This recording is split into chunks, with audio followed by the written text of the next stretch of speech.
क्या तुम भी पतले हो और बल्क करना चाहते हो? तो ये वीडियो तुम्हारे लिए है। आज की इस वीडियो में हम बात करेंगे कि हम बल्किंग कैसे कर सकते हैं। हम नए साल से बल्किंग चालू करेंगे। आज है 30 दिसंबर। ये वीडियो को मैं अभी शूट कर रहा हूँ। इससे हम नए साल से हम बल्किंग चालू करेंगे। फॉर टीनेजर्स भी है और बड़े लोगों के लिए भी वीडियो काम आ सकती है। Let's go. सबसे पहले तुम्हें समझना होगा कि बॉडी 3 टाइप की होती है। एक्टामॉर्फ जो कि पतले लोग होते हैं, कुछ ज़्यादा ही पतले। मेसोमॉर्फ जो कि मीडियम लोग होते हैं, सही रहते हैं। और एक होते हैं एंडोमॉर्फ जो कि मोटे लोग होते हैं। तो आज हम एक्टामॉर्फ एंड एंडोमॉर्फ के बारे में बात करने वाले हैं। मेसोमॉर्फ के लिए इतनी ज़रूरत नहीं है। So let's start. सबसे पहले हमें ये जानना होगा कि हमें बल्किंग क्यों करनी चाहिए। देखो, बॉडी में दो चीज़ें कॉमन होती हैं। एक मसल्स होती है और स्किन होती है। जो मसल होती है उसे गेन करोगे जब तुम्हें बल्किंग का मतलब ये है कि तुम्हें अपना मसल मास बढ़ाना है, ना कि अपना फैट बढ़ाना है। वैसे फैट भी बढ़ता है बल्किंग करते समय। तो जब हम कट करते हैं तो फैट चला जाता है मोस्टली, और तुम्हारी मसल्स बाहर निकल के आती हैं। तो बल्किंग इसलिए करनी ज़रूरी है ताकि आपका मसल मास का साइज बढ़ पाए। तो अब हम बात करते हैं बल्किंग कैसे कर सकते हैं। तो देखो, हम ये जो बल्किंग करने वाले हैं, ये इसमें ना हम कोई प्रोटीन का एक्सटर्नल सप्लीमेंट ना क्रिएटिन लेने वाले हैं, और होम वर्कआउट ही करेंगे। क्योंकि मैंने पिछली बार जब बल्किंग करा था तब मैंने होम पे करा था और मेरे को रिजल्ट्स बहुत बढ़िया मिले थे। इसलिए मैं अब की बार भी करने वाला हूँ, लेकिन अब की बार थोड़े ऊपर लेवल पे। तो अब हम बात कर लेते हैं हमें का खाना क्या है। देखो, बहुत से लोगों को क्वेश्चन होता है, क्या बल्किंग करते समय हम जंक फूड खा सकते हैं? तो इसका आंसर है यस, तुम खा सकते हो। क्योंकि वो तुम्हारे कैलोरी सरप्लस रहने में मदद करेगा।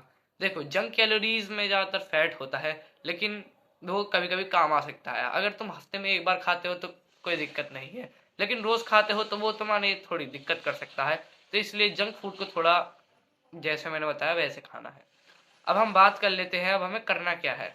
मैं तुम्हें खाने की लिस्ट बताता हूँ, हम क्या क्या खा सकते हैं। तो सबसे पहले, ये वीगन लोगों के लिए है, वरना और नॉन वेजिटेरियन है वो चिकन खा सकते हैं, जहाँ यहाँ पे मैंने बताया है, अगर वो खा सकें सर्दियों के साथ। देखो, तुम्हें मॉर्निंग में उठते ही सबसे पहले 2 ग्लास वार्म वाटर पीना है। गर्म पानी पियो, जिससे तुम्हारा मेटाबॉलिज्म सही बना रहेगा। उसके बाद तुम्हें मॉर्निंग में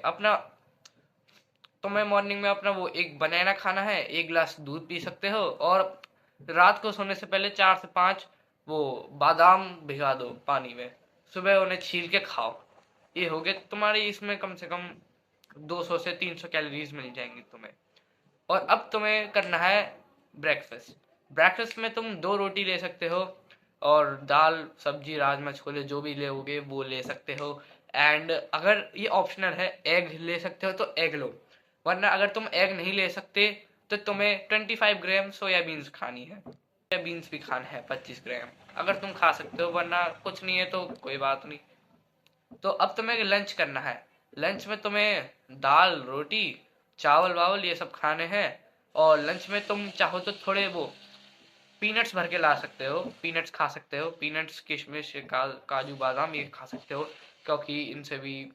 और हाँ, बल्किंग में एक चीज़ बहुत कॉमन रहती है, लोग ज़्यादातर कार्ब्स को खा लेते हैं, जो कि कार्ब्स तुम्हारा फैट बढ़ाता है ज़्यादातर, लेकिन हमें ज़्यादातर ध्यान प्रोटीन पे देना है। तो देखो, एक बॉडी को अपने वेट का 1.5x प्रोटीन चाहिए होता है। तो हम एक नॉर्मल बंदा लेके चलते हैं जो 60 kg का है, तो उसे 90 ग्राम प्रोटीन रोज लगेगा। तो अब तुम्हें अपना प्रोटीन सोर्सेज ढूंढना है जिनसे तुम 90 ग्राम प्रोटीन डेली का कर पाओ। वैसे मैंने ज़्यादा बता दिया, तुम अपने वेट के हिसाब से कर सकते हो। तो ऐसे होती है बल्किंग। अब हमने ब्रेकफास्ट की बात कर ली थी, लंच की बात कर ली थी। अब आ जाते हैं प्री वर्कआउट। वर्कआउट करने के आधे 1 घंटे पहले हमें क्या खाना है। वर्कआउट करने के आधे घंटे पहले आप एक बनाना ले सकते हो, या फिर थोड़े से कैश्यूज वो ले सकते हैं, एंड बस। और हम बात करते हैं वर्कआउट की। हम घर पे वर्कआउट करने वाले हैं तो हमारा वर्कआउट प्लान एकदम सिंपल रहने वाला है। हमें करने हैं pushup, squats, crunches, etcetera etcetera main exercises. Bulking करते समय तुम्हें इन चीज़ों का ध्यान रखना है।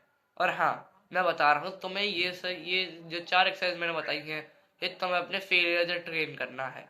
पहले दिन पे मैं रिकमेंड करूँगा तुम थोड़ा थोड़ा ही करो, धीरे धीरे जब चले जाओगे तो फेलियर तक करना, जिससे सही रहता है। तो अब हम बात करते हैं डिनर की। डिनर में तुम वही दाल रोटी सब्जी जो भी तुम्हारा नॉर्मल। देखो बात ये है, तुम्हें खाना है घर का खाना, चाहे तुम्हें कुछ भी मिल जाए, उसमें कुछ भी मिल जाए तुम्हें वो खाना है। बल्कि का सिंपल यही तो मतलब है, जितना तुम खाते हो तुम्हें उससे थोड़ा और बढ़ाना है, थोड़ा थोड़ा। जैसे अगर तुम पहले 2 रोटी खाते हो अब 3 कर दो धीरे धीरे, ऐसे तुम बल्किंग कर सकते हो। तो भाई ये थी एक्टामॉर्फ के लिए, समझे। अब हमें बात करनी है एंडामॉर्फ के बारे में। एंडामॉर्फ जो लोग होते हैं वो मोटे रहते हैं, तो उनके लिए उन्हें पहले फैट लॉस करना चाहिए। तो देखो फैट लॉस तुम आसानी से कैसे कर सकते हो। फैट लॉस करते समय तुम्हें कार्डियो करना थोड़ा सही रहता है। जब भी तुम फैट लॉस करो तो एक बात ध्यान रखना, तुम्हें पानी ज़्यादा से ज़्यादा पीना है। ज़्यादा पानी पियोगे तो तुम्हें भूख कम लगेगी। लेकिन हाँ, फैट लॉस करते समय एक बात का ध्यान रखना, तुम्हें अपना प्रोटीन इंटेक कम नहीं करना बिल्कुल भी। मैं कहूँगा प्रोटीन इंटेक बढ़ा लो कम कैलोरीज में। अगर अंडा चिकन खा सकते हो तो वो खाओ, वरना अपना थोड़ा कार्ब्स भी लो, लेकिन अपनी कैलोरीज को थोड़ा कम कर लो। इससे धीरे धीरे क्या होगा, तुम्हारा फैट लूज होता चला जाएगा और तुम मसल गेन करते रहोगे। उसके बाद तुम एक बढ़िया कट लाओगे तो भाई तुम भी बहुत बेस्ट बन सकते हो। मेरा प्लान ये रहेगा, मैं करूँगा 5 महीने तक बल्किंग, जनवरी से लेके मई तक 5 महीने। तो इन 5 महीनों में मैं जो भी खाऊंगा मैं उन सब का डेली व्लॉग डालूंगा। तुम्हें देखना हो तो तुम देख सकते हो, तुम मेरे साथ भी कर सकते हो। तुम्हें अगर कोई क्वेश्चन होगा बीच में तुम मेरे से पूछ सकते हो, मैं पूरी रिसर्च करके उसका आंसर दे दूंगा। और मैं उनमें बिगिनर टिप्स एंड ट्रिक्स भी दूंगा, जिससे तुम बल्किंग करना तुम्हारे लिए आसान रह जाएगा। और मैं तुम्हें कुछ ऐसी एक्सरसाइजेस भी बताऊंगा जो कि तुम्हारे लिए बहुत हेल्पफुल रहेंगी बिगिनर्स के लिए। कर रहे हो, वर्कआउट भी कर लिया है, लेकिन अब रिकवरी रिकवरी में बहुत बहुत आसान रहेगा रिकवरी। तुम्हें 9 घंटे बेड पे पड़े रहना, मतलब 8 घंटे की डीप स्लीप। जब 9 घंटे बेड पे पड़े रहोगे तभी तुम्हें 8 घंटे की डीप स्लीप आएगी।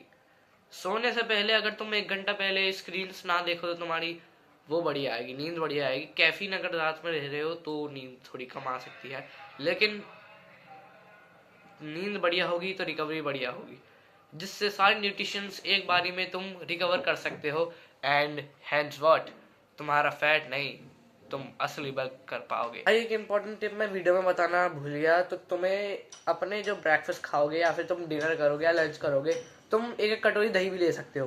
वो बेस्ट ऑप्शन रहेगा भाई। जो एंडोमॉर्फ लोग हैं वो ये मत सोचना कि दूध पियेंगे तो हमारा वजन बढ़ जाएगा। भाई दूध दूध भाई बहुत बढ़िया चीज़ है भाई, बल्किंग के लिए भी, फैट लॉस के लिए तो खैर मैं क्या ही कहूँ, लेकिन भाई बहुत बढ़िया चीज़ है दूध दही, तुम खाओ भाई।